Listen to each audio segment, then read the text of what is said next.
Good. Oh, there you go. Good evening, everybody. Thank you so much for joining us tonight. Now, I am not, you guys had me last month, so I'm sure you don't even want to see me up here again. But this month, John was our director. Now, for those of you who do not know, John is my son. And he picked me to do his announcing today. Unfortunately, he was unable to be here. He had to go out of state for a wedding. So I'm going to actually read exactly what he wrote. So this is for all of you from John. Hello, everyone. Thank you for being here tonight. We have 2 great shows for you, and I know you will enjoy them. And if you don't, well, thank goodness I'm not there for you to tar and feather me. Hold for laughter, he wrote. There are reasons we don't sell rotten tomatoes and only offer candy, and that's the very reason. Hold for laughter again, and look to see if Jacob is rolling his eyes. The first show that we're going to be doing tonight is called Colony, and it's an X-1. It was a series that began in 1955, ran for 3 years with 126 total episodes. This episode aired on October 10th, 1956, and it was written by Philip K. Dick, who wrote such other acclaimed works such as The Man in the High Castle. And without further ado, here is our production of Colony.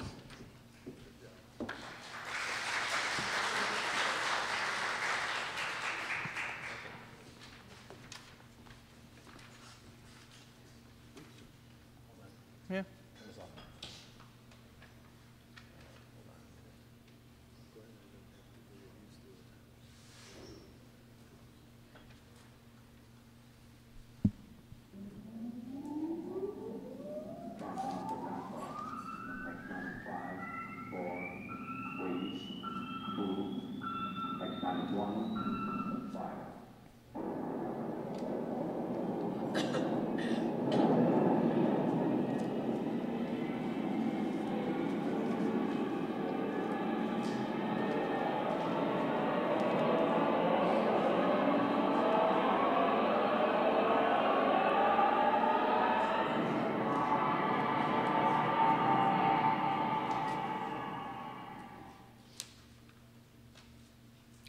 From the far horizons of the unknown come transcribed tales of new dimensions in time and space.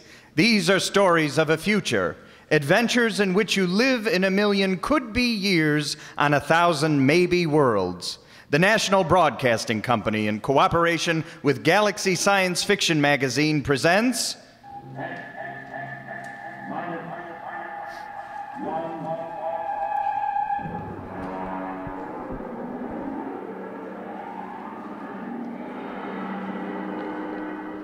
Tonight's story, Colony, by Philip K. Dick.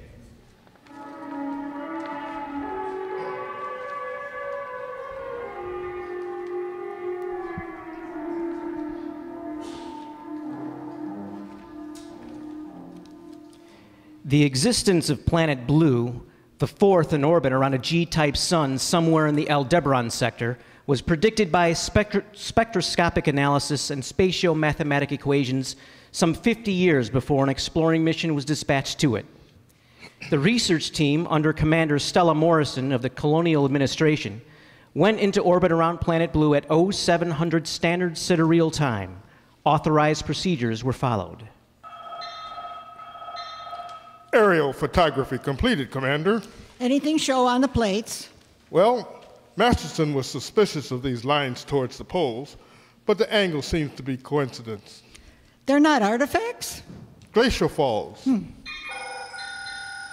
Geological survey reports no volcanism. The launch is back. Dodge has a landing site pinpointed. Preliminary atmospheric tests look good. There's a 0.7 bulge in oxygen, but it's just enough to make you feel good. Looks like an open-air job.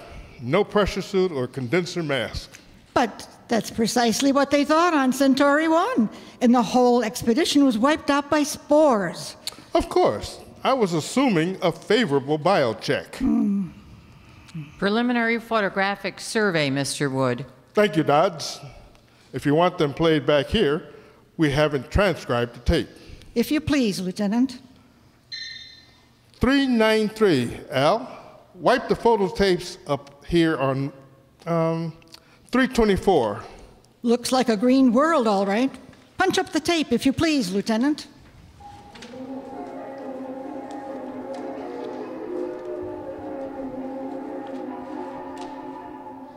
All orbital checks looked positive. The atmosphere and gravity Earth normal to 3 places on the Grayson scale. And the exploratory research ship lowered itself by the Meyerson-Lace atmospheric skip method, came into a stall-tail landing just before sunset on a day marked in the logs as Planetfall 0. The hatches remained sealed as a 2-mile perimeter was scanned by direct instrumentation. Major Lawrence Hull of Biosurvey reported EEG sweeps to the bridge.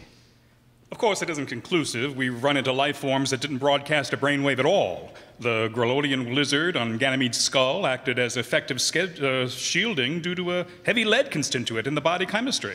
Major Hull, I am not interested in a lecture on extraterrestrial zoology. Is there or is there not life within the range of your instruments? I'm sorry, Stella. And the readings show no electrical brainwave activity whatsoever, and that covers life down to the level of invertebrates. There may be a few worms turning out there, and unless they're thinking awfully hard about something, we wouldn't pick them up. Well, thank you. I want preliminary drones out there sampling. How long do you think that will take? Well, a thorough job takes about 2 weeks. I have a schedule, Major. How long until you can give me a protective Schedule C clearance? 2 days, and I ought to check the airborne spores and microorganism. Carry on, Major. All right, Stella, I'll let you know if I turn up any special diseases on Planet Blue.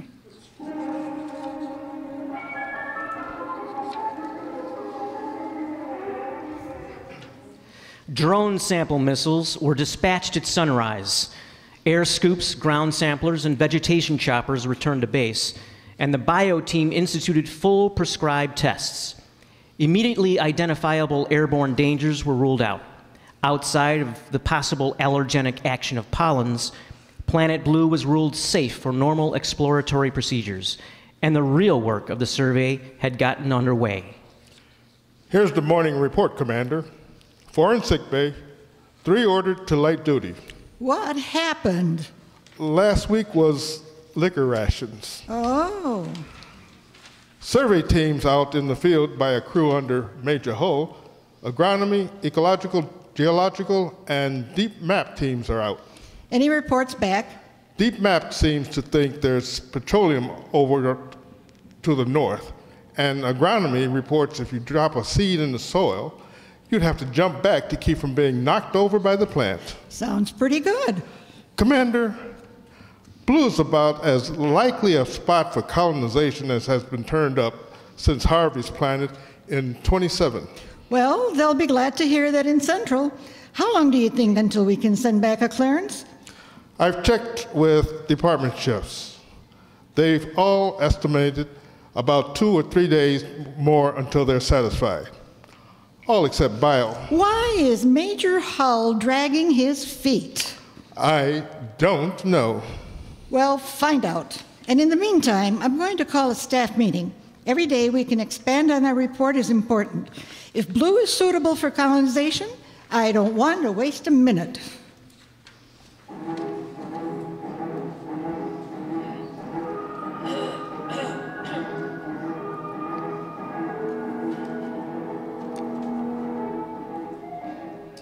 By planetfall plus 3 weeks, all departments had reported favorably, except biology. Ecological survey pointed out the difficulty involved in the necessity of importing animal life, but this problem had already been met in the colonization of Gamma 2 and 3, when an entire ecology had been transported in frozen gene banks and fertilized and incubated on the site. Biology, however, still withheld a favorable report. Look, Larry. What's the secret, Stella? Cold formality on the bridge and Larry when you're in the lab. I'm serious. I've just gotten an official query from Central. They want to fish or cut bait on Blue. Your department is the only one holding us up. We're 2 weeks behind schedule. Well, the first colony on Vishnu was right on schedule, and 7,000 died of green spot. That was before the full biocheck technique was worked out. My dear, do you know how many different microorganisms are there in a full cup of dirt? I'm not a freshman student of biology. Oh, dear, and I was hoping I could tempt you into some field work. Someday, Larry, you're going to make some remark in front of some junior officers or even enlisted personnel, and I'm going to have to call you on it. Afraid for your dignity, my dear? Look, I'm in charge of this expedition. My dignity happens to be a function of command, and as such, it's a survival factor. Ah, well then, you had better take it easy on Officer's Mess. You know, I saw 2 biomates watching you climbing the ladder to the bridge. Do you know what your affectionate name for you is? Major Hull, I'm serious. I want a bio clearance as soon as possible. And you will get it as soon as possible. And when will that be? When I'm satisfied. Are the bugs here so dangerous that you're afraid of them? No, on the contrary. We have yet to find a harmful life form. Well, you didn't report that. If there are no harmful life forms... No life. No disease germs. No malignant virus. Well, then what are we waiting for? There should be. There should be at least one little fellow who could give you a common cold. Look, sociology section found no native narcotic plant life, and inasmuch as there is no humanoid life, there is no bootlegging, gambling, immorality, and pornography either. By analogy, that would be a good reason not to colonize. Is that the idiotic logic you're following? Microbiology is a little different, Stella. Anyway, what's the rush? Blue is something different. There's something peaceful in the air. Why rush to bring picnickers here who will drop candy wrappers and fill the pools up with empty beer cans? Larry, I have a planned board conference in 10 minutes. If you don't bring in some kind of report by then, I'll have to supersede you under Section 23. Ah, yes, and that's what happened on Vishnu, isn't it? Followed by Green Spot and the wagons that dragged the corpses out of the colony streets. Never mind that, Major. I want a report.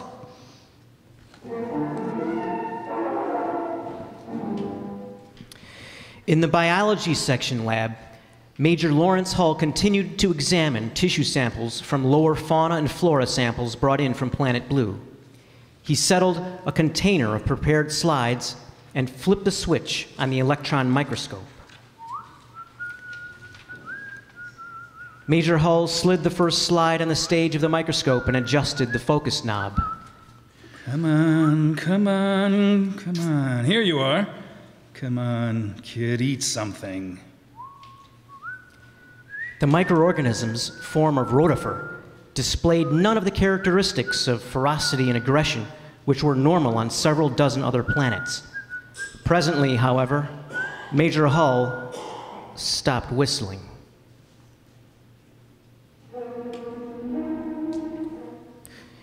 Inasmuch, the 2 eyepieces of his microscope twisted suddenly around his windpipe and started strangling him. They dug relentlessly into his throat, steel prongs closing like the claws of a cat. With a convulsive effort, he managed to break free and fling the microscope away. Oh, that's the craziest. Damn it, let go of my leg. He kicked the microscope loose and drew his blaster. As the microscope scuttled, rolling on its coarse adjustment knobs, he fires.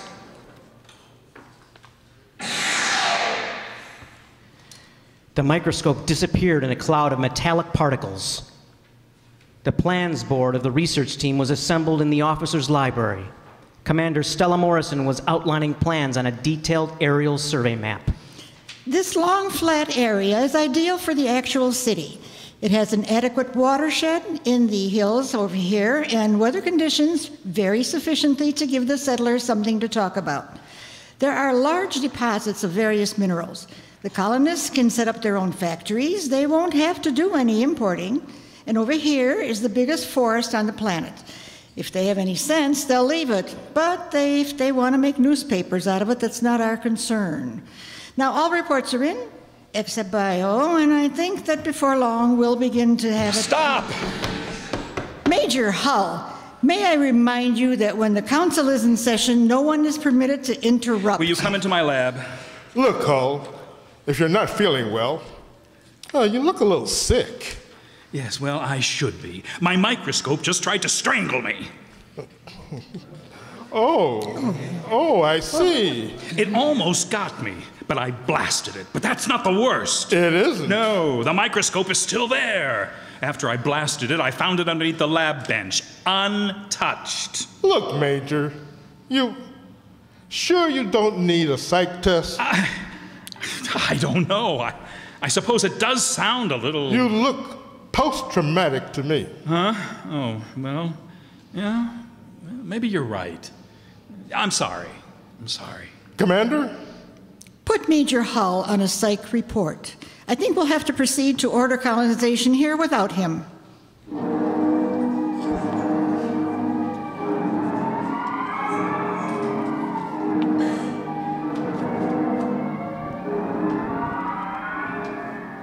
Major Hull proceeded to Psych Center, and inserting his ID card in the robot Neo Rorschach machine, he placed his hands on the contact and activated the search in Gestalt circuits. Presently, the green light flashed, indicating tentative diagnosis. Major Hull hit the response key. Severe disturbance, instability ratio above 10. And that's over danger, isn't it? Yes, 8 is danger, 10 is unusual, especially for a person of your index. Your norm is 4. No. Yeah, I know. I require more data to determine whether this unusual instability ratio is an aberrant reaction or is normal survival-oriented. Well, I can't give you any more. It is illegal to hold back information during a robo-psych test. You will deliberately distort diagnosis, which is punishable by 6 months forfeiture of pay and allowances, or such other penalty as court-martial may direct. Oh, thanks a heap. Look, do you record a high degree of unbalance for me? There is a high degree of psychic disorganization, but what it signifies or its etiology, I am unable to determine without further data. Okay, we'll just take a tip from me. Stay away from homicidal microscopes. That is an interesting Freudian slip. You undoubtedly mean homicidal maniacs, not microscopes. This indicates a possible maladjustment in the area of your specialty. Oh, why don't you go grease your circuits? I will consider that suggestion.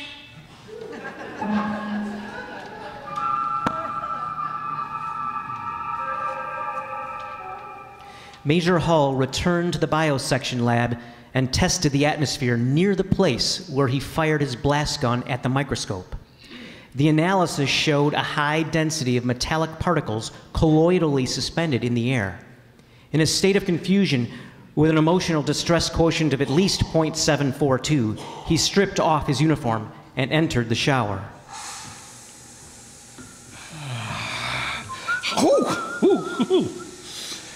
Oh, you can't expect anybody to believe a story like that. I must be off my rocker. Major Hull stepped out of the shower, reaching for one of the towels on the rack. The towel wrapped around his head, and he yanked him against the wall. Rough cloth pressed over his mouth and nose. He fought wildly, pulling away. All at once, the towel let go. Major Hull crawled out of the shower and proceeded to dress. His belt, heavy canvas with reinforced metal links, tried to get him around the waist to crush him. The belt, being a heavy-duty issue, was strong, and they rolled on the floor until Hull was able to reach his blaster. He threw himself down on the chair again to regain his breath. The arms of the chair started to close around him, but this time he was ready.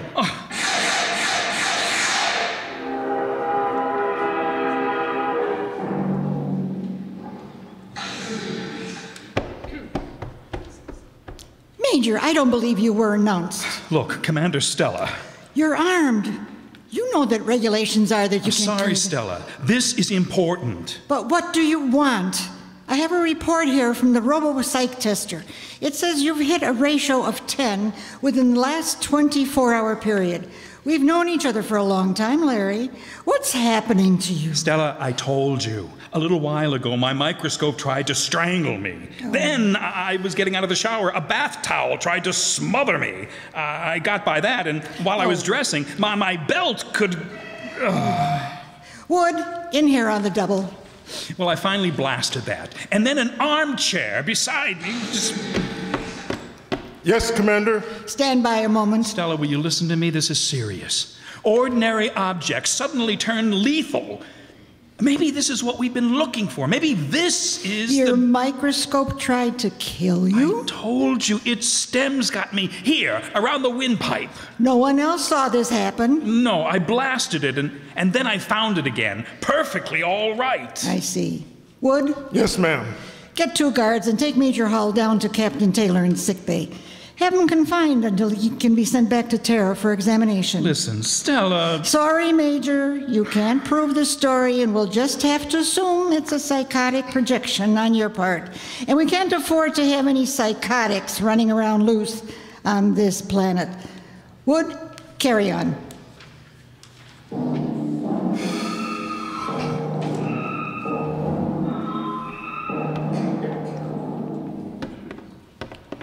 You'll be all right, Hull. Back on Earth, they can clear a thing like this up in a few weeks. Yeah, maybe you're right, Wood. Maybe I might just be out of my mind. Here we are. Captain Taylor. Captain Taylor. He should be in. Captain, the hatch isn't locked. Taylor, what's the matter? That scatter rug, it's choking him. Damn it! Pull! Open it! Quick, before he's crushed. Grab the rug.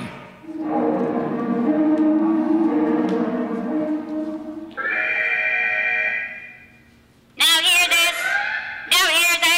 General alarm. Emergency station. Condition red. Sidearms will be issued to all personnel. General alarm.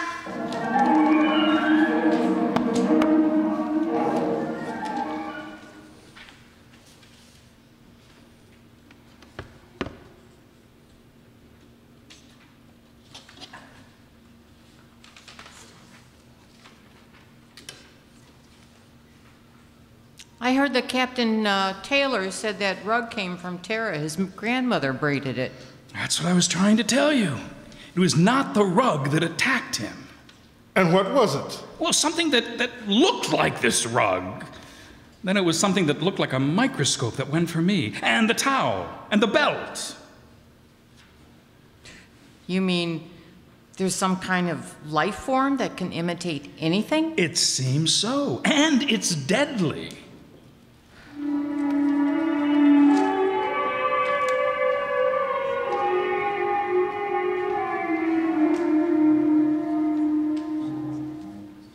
Hey, Charlie. General alarm. Come on, get out of the sack. Hey, what do you do with my gloves? Huh? Hey, where'd I get 2 pair? Oh, well. Eeny, meeny, miny, mo. One pair of gloves is the same as another. Hey, these gloves are moving. How do you like that? These gloves are going for my blaster. Charlie, is this one of your crazy electronic gags? Did you rig my gloves? Hey, look out for that pistol. Look out!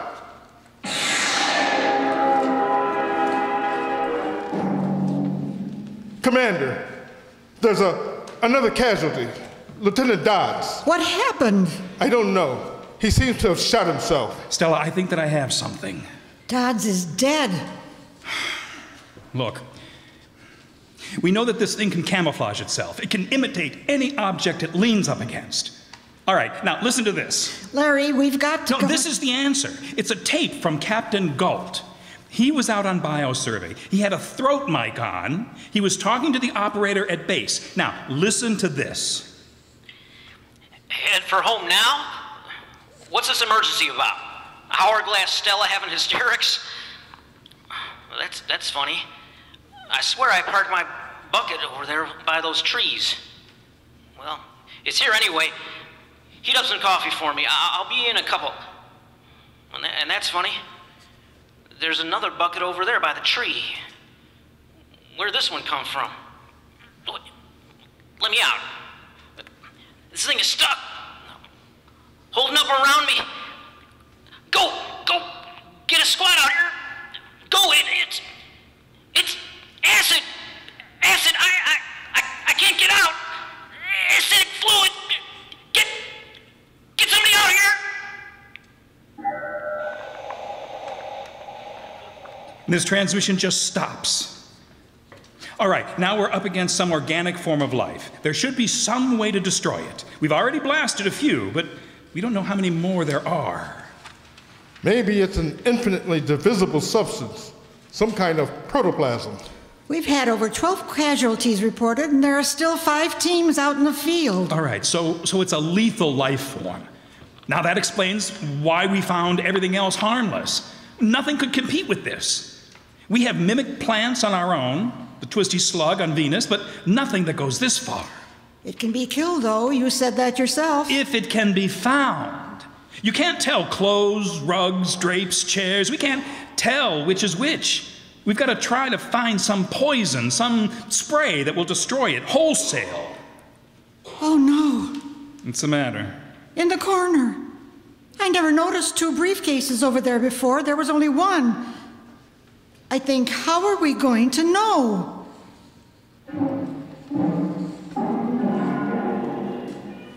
Shortly after the final casualty report of 30 dead and 12 wounded, Major Hall sealed off the bioquarters and moved in with a team from Chem Section, all dressed in corrosive-resistant suits. Now make sure that you've got a tight seal on that neck joint. What are you going to do, Major? Well, I've got a combination of hydrogen and arsenic under pressure of arsine gas, but I have no idea how much they've been filtered. Arsine is deadly to humans, so check your helmets. Now, Sergeant, I don't want any panic blasting. Arsine is inflammable. All right. Release the valve.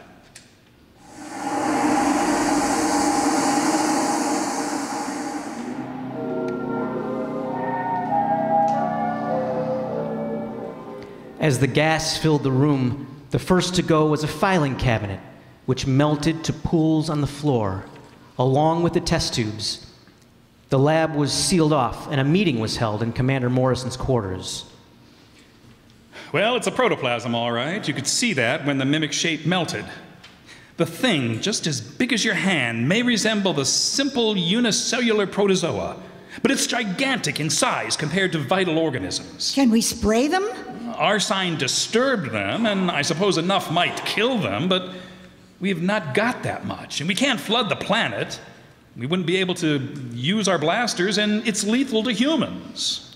We'll have to pull out. Stella, I'm afraid you don't quite understand. We can't take the chance of carrying them back into the system disguised as a boot or a towel or anything, and they seem to multiply by binary fission.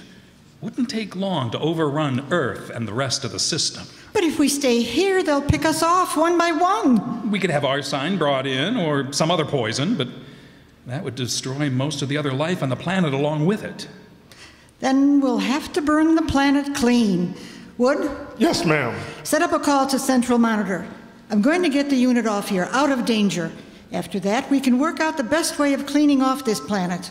You run the risk of taking them back to Terra. Can they imitate higher life forms? Can they masquerade as humans? Apparently not. They seem to be limited to inorganic subjects. Then we'll go back without any inorganic material. Our clothes? They can imitate the synthetic fibers, belts, gloves, boots. We're not taking our clothes. We're going back without anything at all. Oh, I see. Get me a beam to Central Monitor immediately.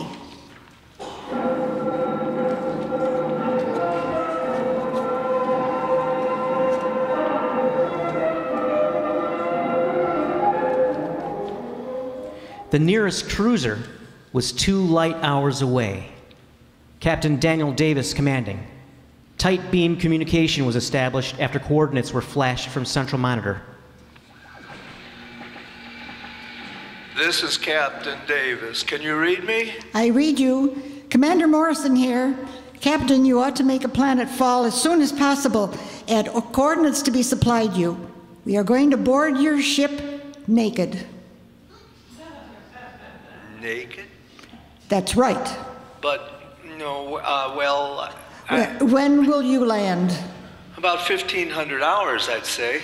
Captain, would it be possible for your men to... I'll have my crew below decks. They won't be present when you come aboard. Thank you.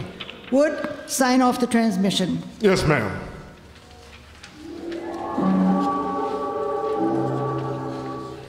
There was some objection among the enlisted personnel, particularly in the women's quarters.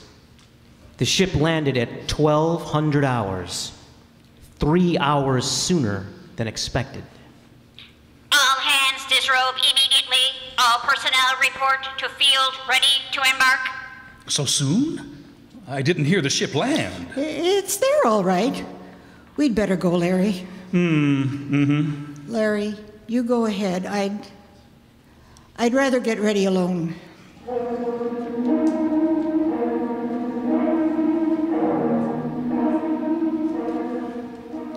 Parked in the center of the landing field was a cruiser. Its hull pitted and dented by meteor strikes. It lay motionless, with no sign of life aboard. A crowd of naked people was moving across the field, blinking in the bright sunlight. Commander Stella Morrison, without any sign of rank apparent, paused and spoke to Major Lawrence Hull beside her. Larry? Yeah? What is it? I'm scared. Why? I don't know. Oh, psychological reaction. Forget it. It's a reaction to nudity carried over from early childhood. Come on, we're holding up the line. Larry, I want to go back. Stella, look. Now, at least Davis kept his promise. There are no enlisted men lining the hatches to enjoy the view. You see? It's dark in there. There's nothing to worry about. Come on, up you go.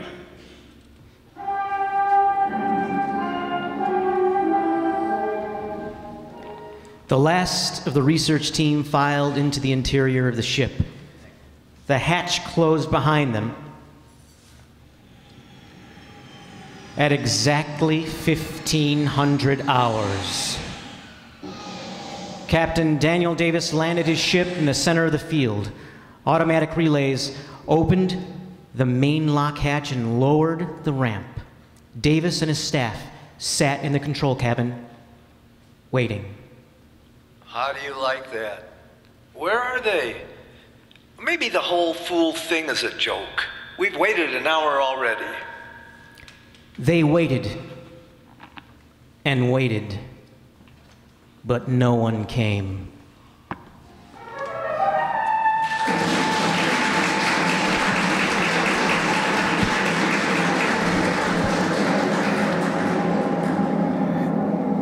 You have just heard X-1 presented by the National Broadcasting Company in cooperation with Galaxy Science Fiction magazine, which this month features Double Dare by Robert Silverberg, which demonstrates that pride can lead to much worse than a fall. It can put a man on a limb and keep him there. Galaxy magazine on your newsstand today. Tonight's transcription of X-1 has brought you Colony, a story from the pages of Galaxies, written by Philip K. Dick and adapted for radio by Ernest Kanoy. This is an NBC Radio Network production.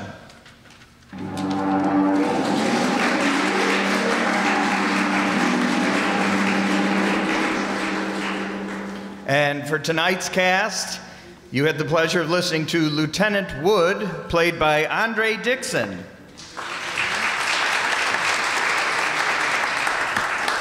Captain Dodds was played by Kathy Juarez.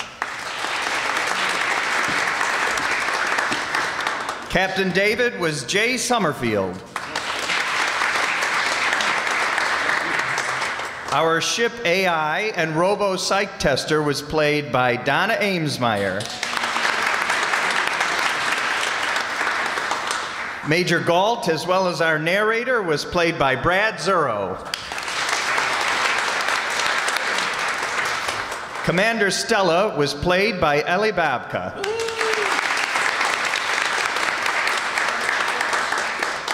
Major Hull was played by Mark Fazio.